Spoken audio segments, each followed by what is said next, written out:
ایک اور حدیث میں بیان کر دوں یہاں پر اسی کانٹیکسٹ میں، سنن نبی داؤد کے اندر صحیح سند سے حدیث ہے، مشکات میں بھی آپ کو دوسری جلد میں مل جائے گی۔ اللہ تعالیٰ کے جو اسماء اور ناموں کے اعتبار سے اسماء اعظم جو اللہ کے بڑے نام ہیں، جن کی وجہ سے اگر اللہ کی طرف رجوع لایا جائے تو دعا کی قبولیت ہوتی ہے، اس حوالے سے سنن نبی داؤد میں ایک حدیث ہے کہ نبی صلی اللہ علیہ وآلہ وسلم نے فرمایا کہ اللہ تعالیٰ کے جو اسماء اعظم ہیں، جسے ہم یہ اسم اعظم بھی کہتے ہیں، وہ قرآن حکیم کی 2 آیات کے اندر ہیں، ایک سورۃ البقرہ کی اور ایک سورہ آل عمران کی۔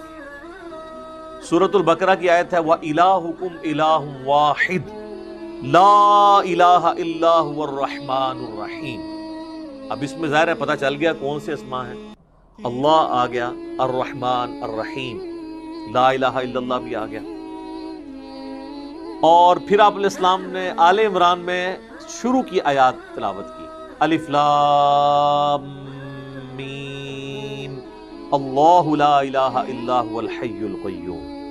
تو الحی اور القیوم یہ بھی اسماء اعظم میں سے، اور حروف مقطعات بھی اس کے اندر آ گئے۔ جامعہ ترمذی میں ایک حدیث ہے 593 نمبر انٹرنیشنل نمبر کے مطابق، ایک شخص نے دعا میں جلدی کی اور اللہ تعالیٰ کی حمد کے بغیر ہی دعا کرنی شروع کر دی اور درود شریف بھی نہیں پڑھا، تو نبی صلی اللہ علیہ وآلہ وسلم نے فرمایا کہ اس سائل نے جلدی کی۔ پھر آپ نے بلا کے اسے فرمایا کہ جب بھی تم اللہ سے دعا کرو پہلے اس کی حمد کرو، اس کے بعد مجھ پر درود پڑھو اور پھر اللہ سے مانگو۔ اتنے میں ایک اور شخص آیا، اس نے خود بخود یہی عمل کیا، وہ ابن مسعود تھے رضی اللہ تعالیٰ عنہ۔ تو نبی علیہ السلام نے فرمایا سل تعطا، سل تعطا، تو مانگ تجھے دیا جائے گا، تو مانگ تجھے دیا جائے گا۔ تو دعاؤں کا پروٹوکول یہ ہے کہ جب بھی آپ دعا کریں پہلے اللہ کی حمد بیان کرنی ہے، اور حمد میں اسماء اعظم اس کے، اور اس کے بعد درود شریف۔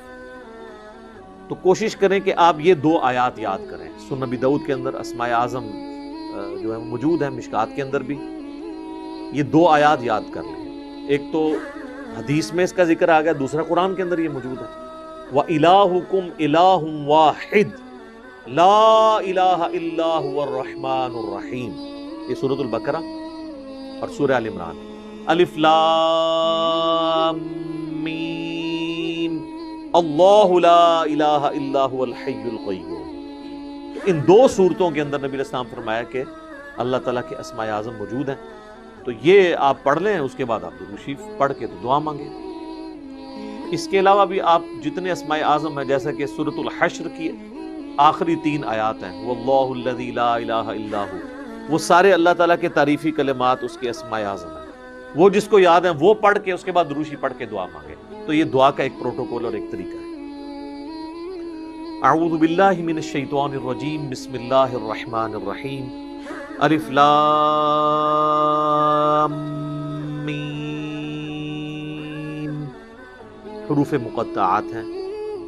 اللہ اور اس کے محبوب صلی اللہ علیہ وآلہ وسلم کے درمیان یہ کوڈ ورڈز ہیں۔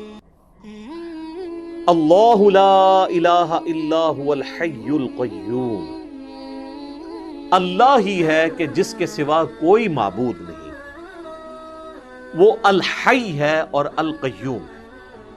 الحی وہ ہستی ہے جو خود سے زندہ ہو، کائنات میں ایک ہی ہستی ہے جو خود سے زندہ ہے، باقی سب کی زندگی ادھار ہے، مستار ہے، چاہے کوئی فرشتہ ہو، کوئی پیغمبر ہو، کوئی جن ہو، کوئی عام انسان ہو، کوئی جاندار ہو، کوئی بے جان ہو، ہر ایک کی زندگی ادھاری ہے، اللہ کے دینے پر، جب تک وہ چاہے گا رہے گی، جب وہ چاہے گا ختم کر دے گا۔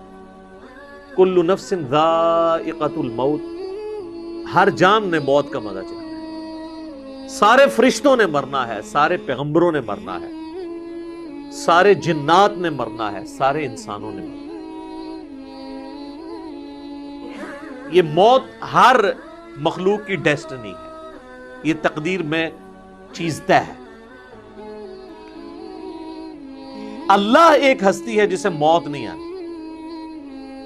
اسی لیے اگر زندگی کا لفظ کسی پر بولا جائے تو صرف اللہ ہی، الحی خود سے زندہ، اور القیوم قائم رکھنے والا، ساری کائنات اس کی وجہ سے قائم، اس کا اگر امر پیچھے سے ہٹ جائے تو کوئی بھی چیز اپنی جگہ پرفارم نہیں کر سکتی۔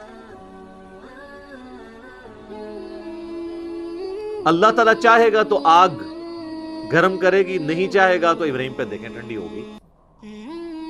تو آگ کچھ نہیں کر سکتی، اصل میں جو اللہ تعالیٰ نے اس کے اندر خاصیت رکھی ہے، جب تک اللہ چاہے گا کہ وہ ایگزیکیوٹ ہو تو ہوگی، ادروائز نہیں۔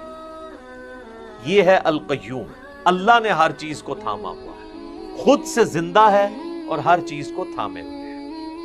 تو اسی لیے دیکھیں نبی علیہ السلام نے جو میں نے ابو داؤد کی حدیث بتائی کہ اللہ کے اسماء اعظم میں سے ہے الحی القیوم، یہ والی آیت بھی آپ نے تلاوت کی، وَإِلَٰهُكُمْ إِلَٰهٌ وَاحِدٌ لَا إِلَٰهَ إِلَّا هُوَ الرَّحْمَٰنُ الرَّحِيمُ الف لام میم اللہ لا الہ الا هو الحی القیوم۔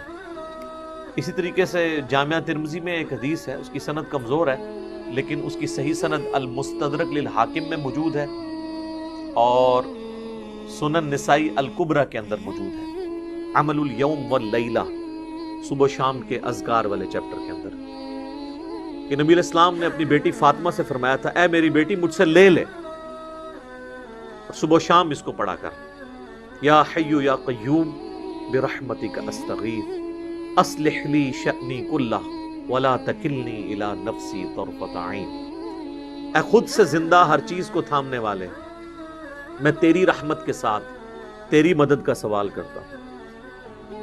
اصلح لی شأنی کلہ، میرے تمام کاموں کو سنوار دے، ولا تکلنی الی نفسی طرفۃ عین، اور مجھے پلک جھپکنے کے برابر بھی میرے نفس کے سپرد نہ کرنا، تو ہی مجھے سنبھال۔ تو اس میں بھی یا حی یا قیوم کا وظیفہ آ گیا، یہ بھی اللہ تعالیٰ کے اسماء اعظم میں سے۔